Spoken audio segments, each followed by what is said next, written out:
Ciao ragazzi, qui è Asi Axi, benvenuti nel nono episodio della carriera nella modalità My Team di F1 Manager 24 alla guida della Lamborghini. Siamo nel quartier generale dopo un Gran Premio di Monaco in cui entrambe le monoposto, con entrambi i piloti, sono state molto solide nel passo, ma non veloci quanto avrei sperato. Mi spiego meglio, il passo gara è stato costante, gli errori praticamente assenti, ma ancora non ci siamo in termini di tempi sul giro. Siamo troppo lontani non solo dai primi, ma anche da molti concorrenti. Dando un'occhiata al budget rimanente per questa stagione, devo dire che dopo 9 gare abbiamo ancora un bel po' di soldi da parte. E forse converrebbe spenderli questi soldi. Un aggiornamento importante della fabbrica è fondamentale, visto che abbiamo ancora margine di manovra. Con questo aggiornamento da 7 milioni potremo portare avanti 3 progetti per volta, ma soprattutto la velocità aumenterebbe dal 2 al 6%.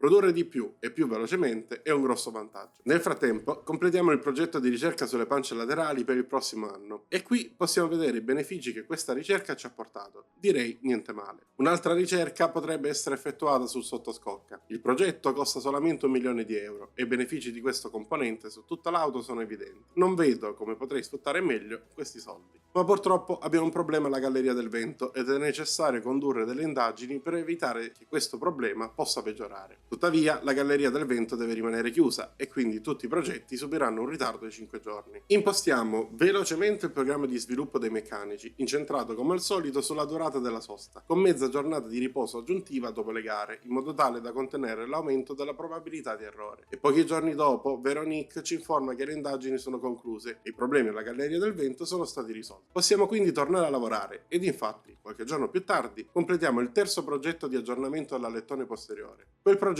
che qualche video fa avevamo detto sarebbe stato fondamentale per aumentare le nostre performance. Ed a proposito di performance date dall'alettone posteriore, impostiamo un ulteriore progetto di ricerca proprio su questo componente e ci mettiamo a lavorare 4 ingegneri in modo tale da finire leggermente prima del previsto e poter tornare a lavorare sui pezzi della stagione in corso. La gara di questo video si corre sul circuito di Montréal, sull'isola artificiale di Notre Dame. Il circuito veloce e a bassa deportanza è uno dei preferiti dai piloti. Il tracciato è pieno di chicane preceduti da forti frenate e presenta il famoso tornante prima del lungo rettilineo che porta ai box. In uscita dalle curve però la pista è veloce e scorrevole, mentre il pezzo più iconico del circuito arriva proprio alla fine del giro, il muro dei campioni, così chiamato dopo che Damon Hill, Jacques Villeneuve e Michael Schumacher ci hanno sbattuto durante il weekend del Gran Premio del Canada del 1999. Nel nostro caso non dovremo trovare pioggia durante questo weekend di gara, ma sappiamo che le previsioni del nostro centro meteo non sono sempre accurate. Gli obiettivi per i piloti rimangono gli stessi, di media difficoltà per Giovinazzi, mentre per Berman ci manteniamo sull'obiettivo più semplice al momento. La Formula 1 è atterrata qui, nel Quebec,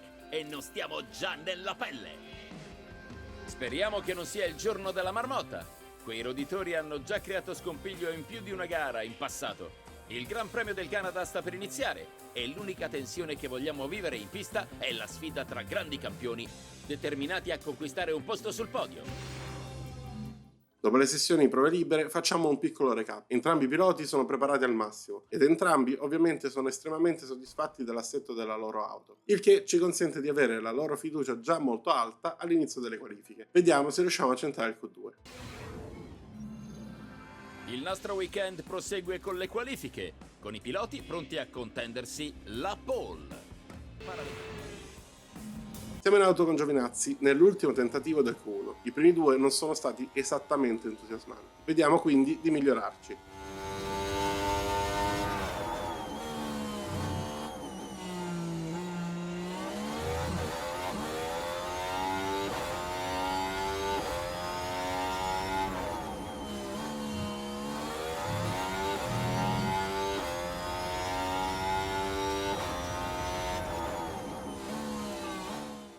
Si migliora il nostro pilota nel primo settore, mentre il compagno di squadra no. Speriamo nel prossimo.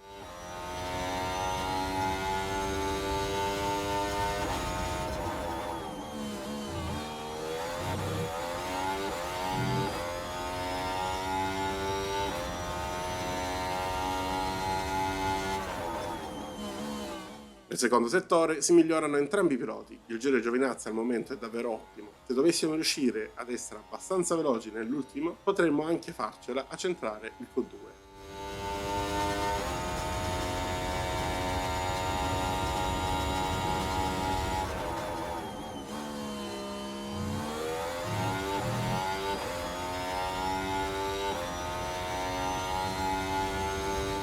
Si migliora anche nell'ultimo settore, Giovinazzi, ma non basta. Infatti alla fine chiudiamo in 19ª posizione. Fa anche peggio Berman, che invece partirà ultimo. La Q3 vede trionfare Verstappen, che partirà in pole davanti a Leclerc e Lando Norris. Strano vedere Stroll e Tsunoda dentro, mentre per esempio manca Alonso. Siamo pronti per i 70 giri del Gran Premio del Canada, qui a Montreal. Intitolato al leggendario campione canadese, il circuito Gilles Villeneuve è da sempre teatro di battesimi. Qui hanno ottenuto la prima vittoria in carriera piloti come Alesi, Hamilton, Kubica e Ricciardo. Questa volta variamo le strategie. Antonio partirà con gomma rossa per essere aggressivo da subito e tentare di recuperare qualche posizione al via, mentre il pilota inglese proverà la strategia ad una sosta che lo vedrà partire con gomma media per poi chiudere con le hard. Non è semplice, ma è l'unica opportunità che ha di guadagnare posizioni, secondo me. Le squadre stanno completando le ultime verifiche. Ormai non manca molto alla partenza della gara. Vediamo George Russell che si sta concentrando sulla gara. Questa partenza dal 10° posto ha del potenziale. Se la fortuna gira, potrebbe riuscire a scalare la classifica. Siamo pronti! Manca poco ormai al Gran Premio del Canada. Si spengono le luci e via, partiti!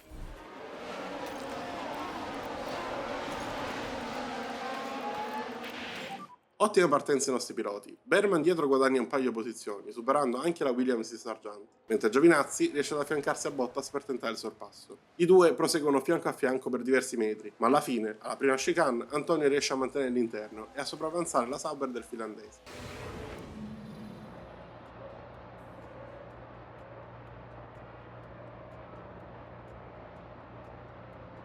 Mentre dietro Berman perde nuovamente la posizione presa a Sargent, ma non è grave, sicuramente sono su due strategie diverse. È più grave questo sorpasso subito da Joe, che invece è a parità di gomma ed andava tenuto dietro. Ora vediamo di attaccarci a lui e non farlo scappare.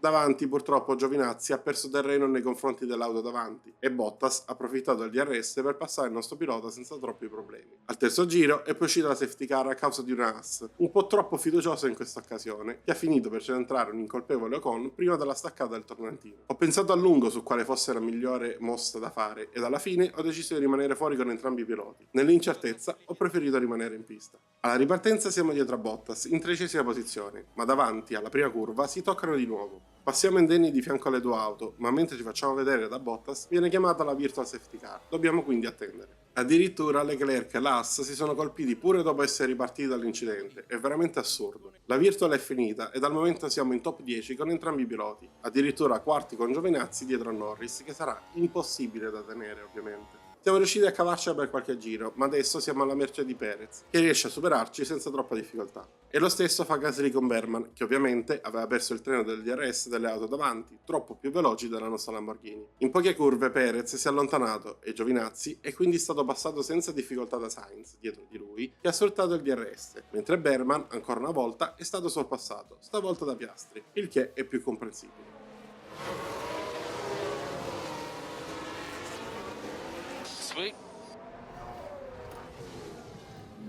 Ed ancora è successa la stessa cosa, stavolta è stato Tsunoda che ha centrato Norris in pieno nella staccata prima del tornantino. Altra safety car in pista, stavolta però ci fermiamo con entrambi i piloti e proviamo una doppia sosta. Buona la prima di Giovinazzi e buona anche quella di Berman.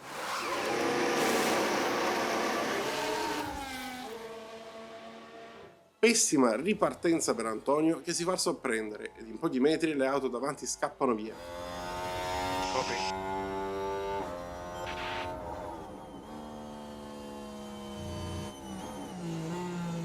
Per fortuna, dopo la prima curva, ci riavviciniamo, perché Sargent si gira, bloccando alcune auto dietro di lui.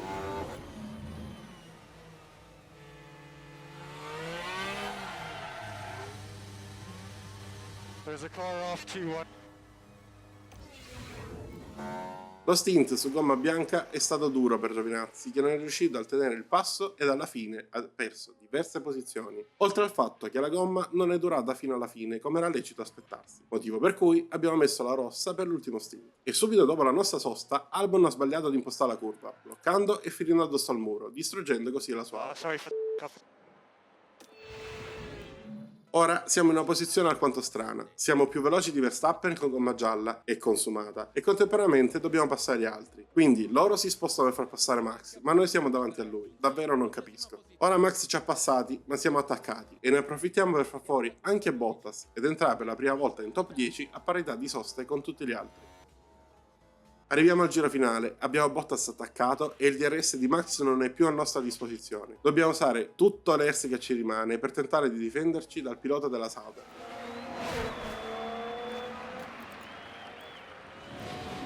Ma purtroppo non basta. Esce meglio il finlandese, che con il DRS si affianca. Prova a resistere all'esterno Antonio, ma purtroppo la manovra non riesce. Ora, sul lungo rettilineo che porta ai box, senza ERS non riusciremo mai a passare la Sauber. Ed infatti la gara si conclude così. Siamo stati vicinissimi a siglare un punto, ma senza successo. Anzi, ci è riuscita soltanto la Sauber. Vince Sainz in una gara assurda fino alla fine. Vi lascio i commenti e ci sentiamo tra poco. Sognava di vincere e oggi ci è riuscito.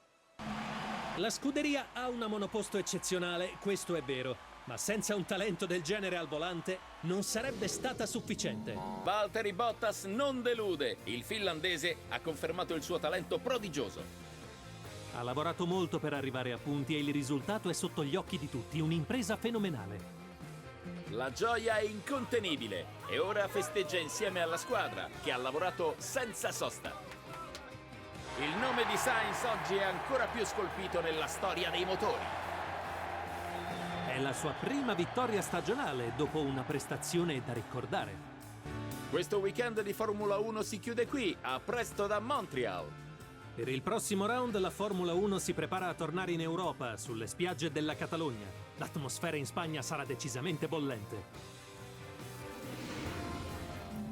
Quindi Carlos vince davanti a Verstappen e Piastri, Alonso guadagna 8 posizioni e chiude in quarta. Anche i nostri piloti hanno guadagnato diverse posizioni, visti i 7 ritiri, ma purtroppo alla fine rimaniamo a secco di punti. Verstappen, nonostante la seconda posizione, continua ad allungare e non poco, visto che guadagna 16 punti sul secondo, che è il suo compagno di squadra. La Red Bull perde qualche punto da Ferrari, ma ne guadagna sulla McLaren, che rimane ancora una volta seconda in classifica. La Sauber porta a casa un punto, come abbiamo visto, a discapito nostro, mentre noi guadagniamo 2 posizioni, ma solo grazie ai piazzamenti, risultando i migliori di quelli a 0 punti. Ma per oggi è tutto, spero che il video vi sia piaciuto, se così fosse lasciate like ed iscrivetevi per tanti nuovi contenuti, noi ci vediamo in Spagna per il Gran Premio di Barcellona.